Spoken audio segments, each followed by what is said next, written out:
Hoje vamos falar sobre Números capítulo 17, capítulo 18 e capítulo 19.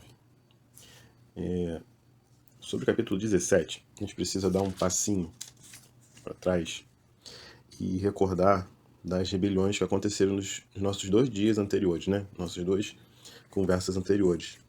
Em uma dessas rebeliões foi justamente questionado a autoridade, né? Tanto de Moisés quanto de Arão, mediante ao não que Deus deu ao povo quando quando Moisés envia os espias, e a resposta de 10 deles é que não seria possível eles entrarem por conta dos gigantes, por conta dessa dificuldade. E 2 deles entendem que Deus está com eles e que eles poderiam então possuir. Isso vai ser um estopim para Deus. Ele vai dizer que já por 10 vezes eles murmuraram, reclamaram, desacreditaram nele. Mas essa seria então a última vez que isso iria acontecer. Moisés ele intercede e Deus não destrói o povo de uma forma imediata, mas os castiga para que eles fiquem 40 anos no deserto. Isso a gente já falou anteriormente, eu estou recapitulando. Com isso, algumas revoltas vão acontecendo, e uma delas, também tinha de Corá, entre algumas questões, vai questionar essa autoridade deles, tanto de Arão como de Moisés. E justamente aqui, no capítulo 17, Deus ele vai botar um ponto final nessa história. Tanto é que daqui para frente, né, no nosso estudo de hoje, esse assunto das rebeliões nem vai ser falado.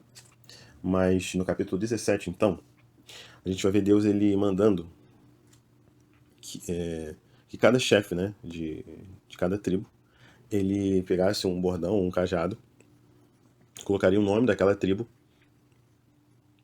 e elas seriam levadas para a tenda do encontro. Sendo que Arão, né, ele colocaria na tribo de Levi, porque ele é levita, né? Então, depois de todos esses cajados estarem nomeados, eles são levados à tenda de encontro. E Deus disse que um deles vai florescer. Versículo 5. O cajado que eu escolher, esse florescerá. Assim não deixarei chegar até mim as murmurações que os filhos de Israel proferem contra vós. Isso aqui, como eu disse, é Deus colocando um ponto final, mostrando que realmente sobre Arão e sobre Moisés está a autoridade que Deus havia instituído ali naquele momento. Não era para eles questionarem isso. Então o texto vai dizer, no versículo 10, que esse cajado, né, de Arão, ele vai florescer. Olha só o que o texto vai dizer. Então o Senhor disse a Moisés: torna a levar a vara de Arão para diante da arca das tábuas da aliança, onde terá ela um lugar ritual, como uma advertência para os rebeldes. Isso porá fim às reclamações do povo contra a minha pessoa e evitará que morram. Então, o fato de ter florescido, né, e o texto vai nos dizer que floresceu, ainda deu amêndoas maduras, né, é para Deus botar um ponto final em toda a reclamação sobre realmente se existe autoridade sobre Arão e sobre Moisés, porque Deus havia instituído eles. E por conta disso, o povo ficou bem temeroso, né, porque eles estiveram diante do Senhor e se perceberam, né, que eles eram pecadores. A lição que a gente aprende aqui, né, com esse florescer do cajado de Arão, é que autoridades são instituídas por Deus, ainda que a gente questione, não concorde, não goste, as suas decisões sejam arbitrárias, sendo instituídas por Deus e recebendo orientação do próprio Criador, a gente não pode questionar, ainda que seja estranho, algumas ordens, algumas questões, né? Isso a gente precisa entender. Números capítulo 18. Aqui vai ser falado sobre deveres e direitos dos levitas.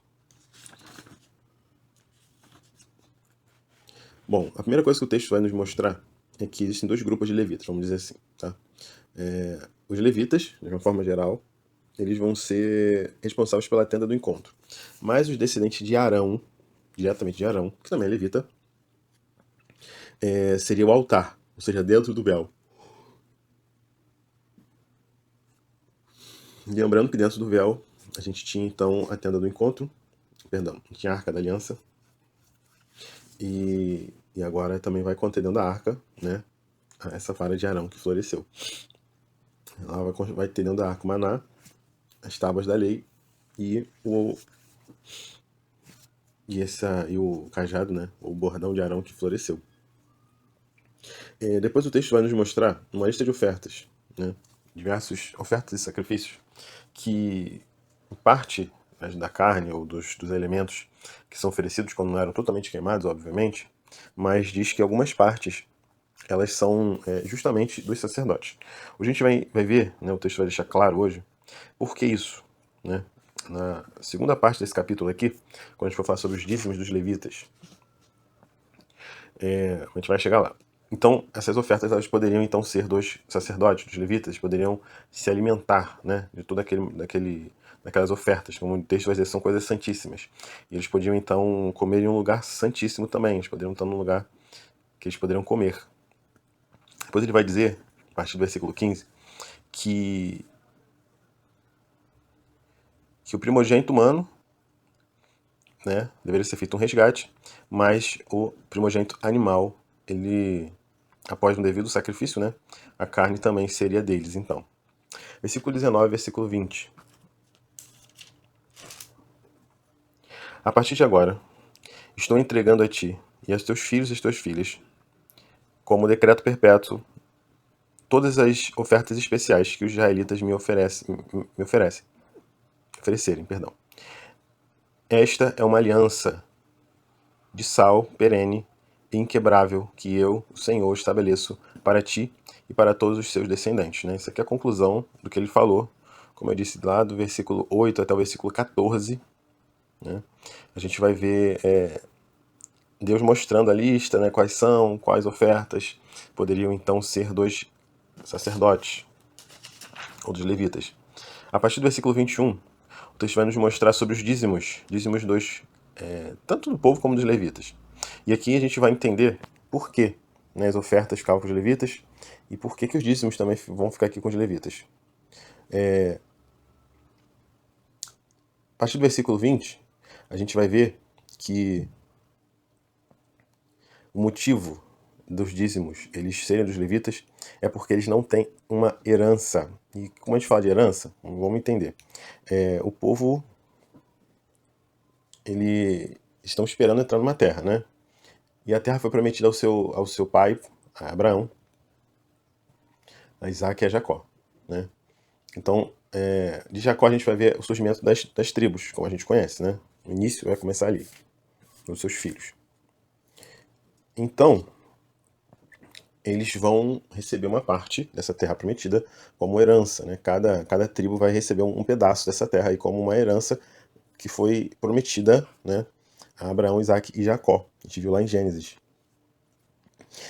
Então, as outras tribos elas teriam então uma herança, né, uma terra, um local específico. Porém, os levitas não têm nada para herdar, porque eles são de total dedicação ao templo, né, e às coisas sagradas.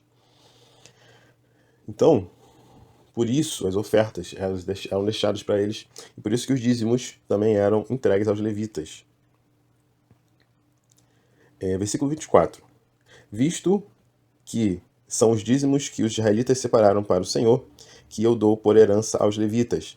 Eis porque lhes disse que não possuirão herança alguma no meio dos filhos de Israel. Ou seja, a herança deles, o que eles recebem é exatamente os dízimos e as ofertas, vamos dizer assim, né?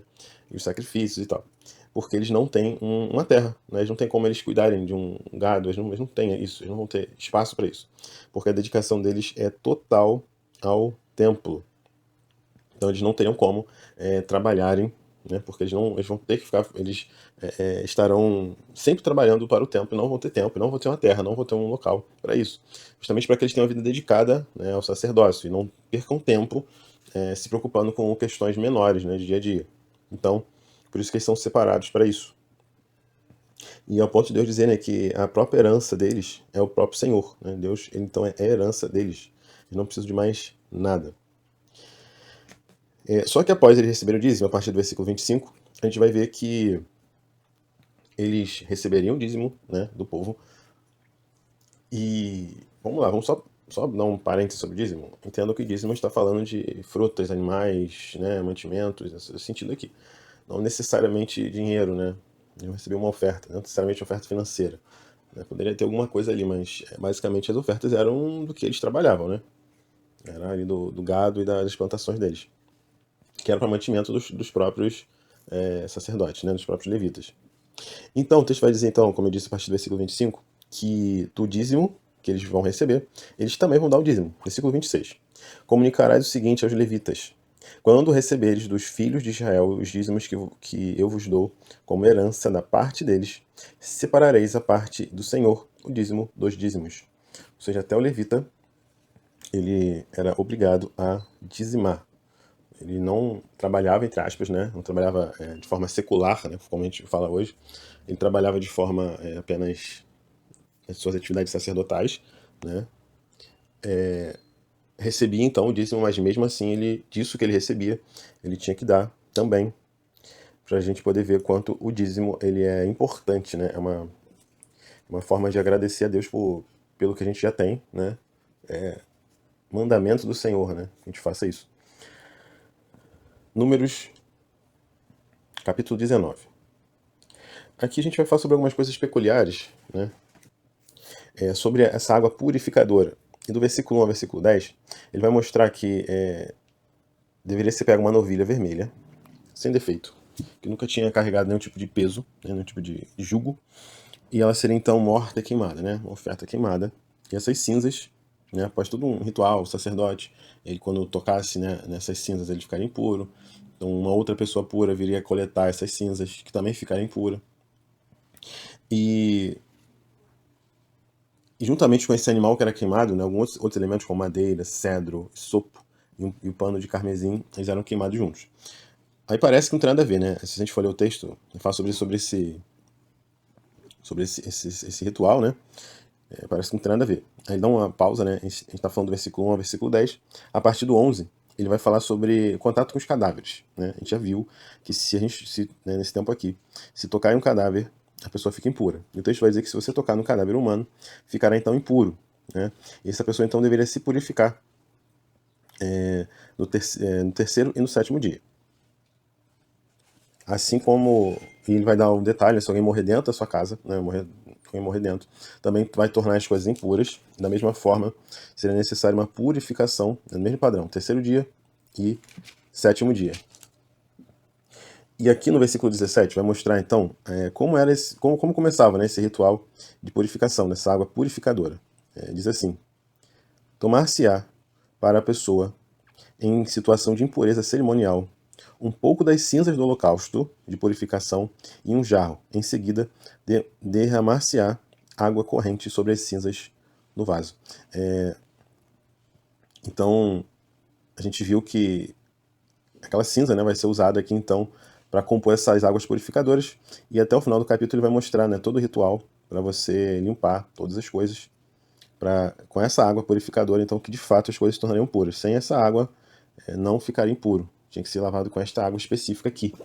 A gente percebe que em todo o processo, né, Deus ele é muito metódico, né? Assim, tem que ser muito específico as coisas que ele ordena.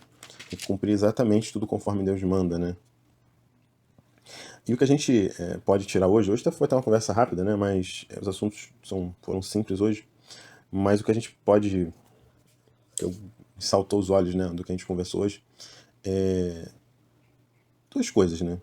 Primeiro, a questão do cajado, né, de Arão, que floresce, que a gente tem às vezes a dificuldade de entender mudanças, a gente tem dificuldade de entender que determinadas lideranças tomam certas decisões, né, falam em nome de Deus algumas coisas, e às vezes a gente não aceita, não concorda, porque eles vieram dizer, né, Arão e Moisés, que Deus falou que eles não iriam entrar na terra e passariam 40 anos no deserto. Isso realmente não é uma boa notícia, né, não é uma boa coisa de você ouvir, mas é um fato, né? Deus mandou falar e não tem o que fazer. Então, assim, a gente precisa ter um certo cuidado, né, com algumas reclamações que a gente faz mediante as lideranças, né, aos nossos pais, os pais, né, principalmente quando a gente mora ainda debaixo do teto deles. porque sendo autoridades, né, a gente tem que respeitar, né? Isso é fato. Isso é fato. Principalmente uma liderança religiosa, né, que está ali para nos instruir, né? Obviamente que a gente precisa buscar também pessoas sérias que realmente estejam sendo orientadas por Deus, porque pode ser também que a pessoa não esteja sendo orientada por ele, né? E a gente não vai entrar nesse ponto aqui porque não é questão, mas estamos considerando, né, lideranças, pessoas guiadas, inspiradas pelo Espírito Santo para nos conduzir, né, nas questões da vida. E essas pessoas a gente não deve questionar ainda que seja uma resposta negativa, uma resposta contra a nossa vontade, ainda que seja uma punição, porque aqui foi justamente uma punição que eles estavam transmitindo.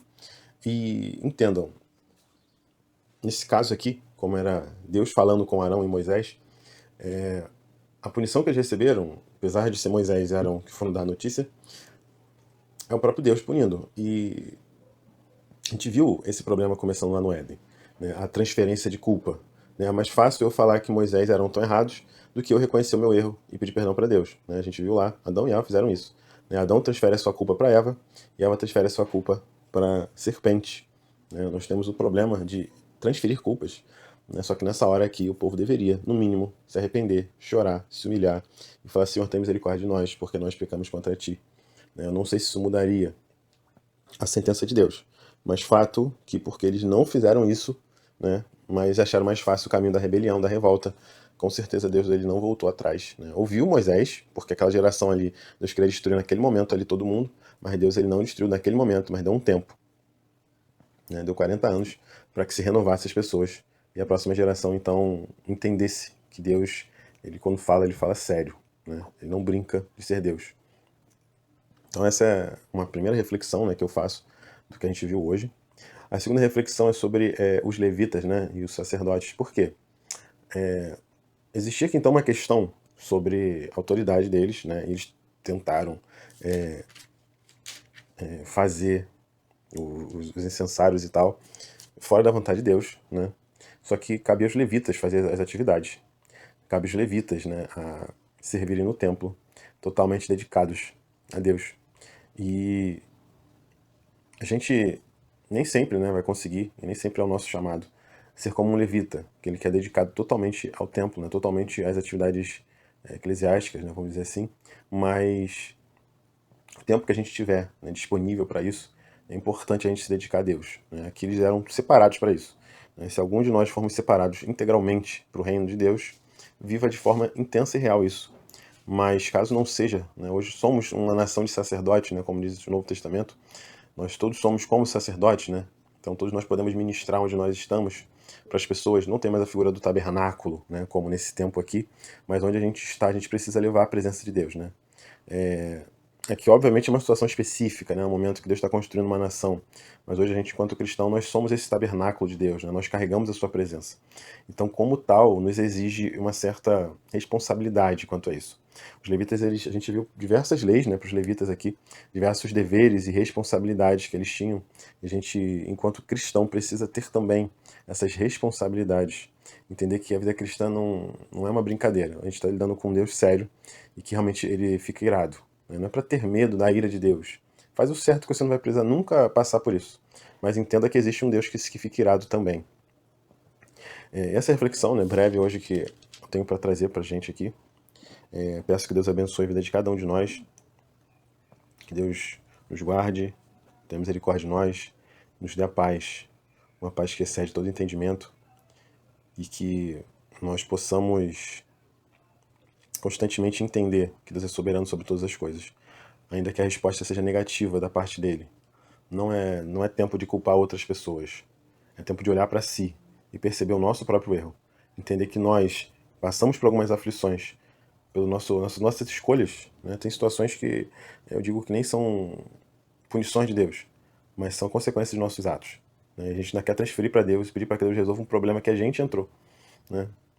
Então, que a gente tenha um coração mais humilde, mais voltado para o Senhor, e que a gente venha realmente buscá-lo de todo o coração, né?